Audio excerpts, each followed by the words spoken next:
Bonjour mesdames et messieurs et bienvenue dans ce flash d'information. La campagne Café 2015-2016 s'est ouverte hier vendredi. Pour cette campagne, le prix du kilogramme du café décortiqué est fixé à 670 francs CFA contre 650 francs CFA la campagne dernière. L'information a été donnée hier vendredi à l'occasion du Conseil des ministres qui s'est tenu au palais présidentiel. Autre information, le Premier ministre Daniel Kablan-Duncan a procédé hier vendredi à la pose de la première pierre d'une usine de production de ciment. C'est un pan du projet Limac Africa, résultant d'un partenariat entre le groupe turc Limac Group of Companies et l'entreprise Africabat. La future cimenterie va s'étendre sur plus de 120 000 mètres carrés, coût des travaux de construction 50 millions de dollars, soit plus de 30 milliards de francs CFA. L'industrie bancaire et financière ivoirienne veut apporter sa contribution effective au développement économique de la Côte d'Ivoire et au-delà de la sous-région. Cela a été exprimé lors des journées du banquier qui s'intéresse cette année à l'accès universel pour les particuliers, mais aussi pour les petites et moyennes entreprises à un large éventail de services financiers fournis à un coût raisonnable. Adama Kone. En 2014, seulement 15% de la population ivoirienne adulte détenait un compte dans une institution financière formelle.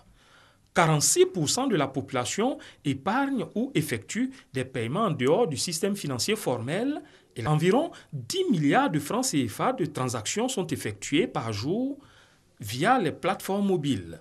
Ces données nous interpellent tous, gouvernement et vous particulièrement, acteurs du secteur financier, si nous voulons atteindre la moyenne mondiale qui est de 50% de taux de bancarisation ou ceux des pays de niveau comparable, tels que les pays de l'Afrique australe, où il est de 51%.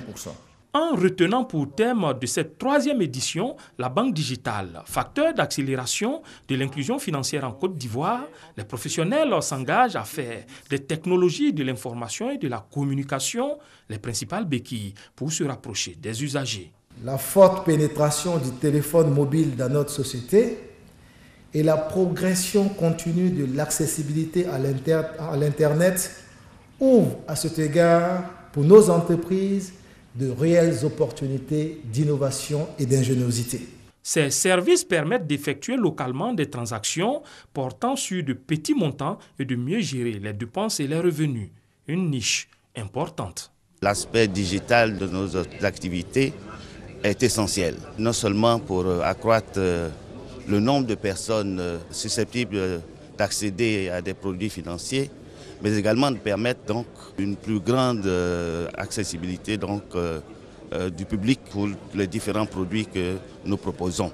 L'inclusion financière qui en découle contribue à terme à la consolidation de la base de croissance de l'économie. Hors de la Côte d'Ivoire, les Rwandais se sont rendus aux urnes hier vendredi pour un référendum devant ratifier une révision constitutionnelle autorisant le président Paul Kagame à potentiellement diriger le pays jusqu'en 2034. Les premiers résultats commencent à tomber et sans surprise, le oui devrait l'emporter largement, même très largement.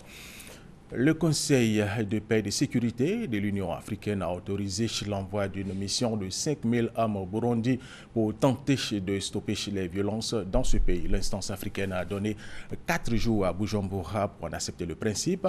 En cas de refus de Bujumbura, l'Union africaine a déclaré qu'elle allait prendre des mesures supplémentaires pour assurer le déploiement de ses troupes. La campagne pour les élections législatives de dimanche en Espagne s'est achevée jusqu'à la dernière minute. Hier vendredi soir, les chefs de partis en lice, Mariano Rajoy, Pedro Sanchez et ceux de deux nouveaux partis, Podemos et Ciudadanos, ont harangué les foules. Et c'est la fin de ce flash d'information. Merci de l'avoir suivi. Je vous retrouve tout à l'heure à 13h.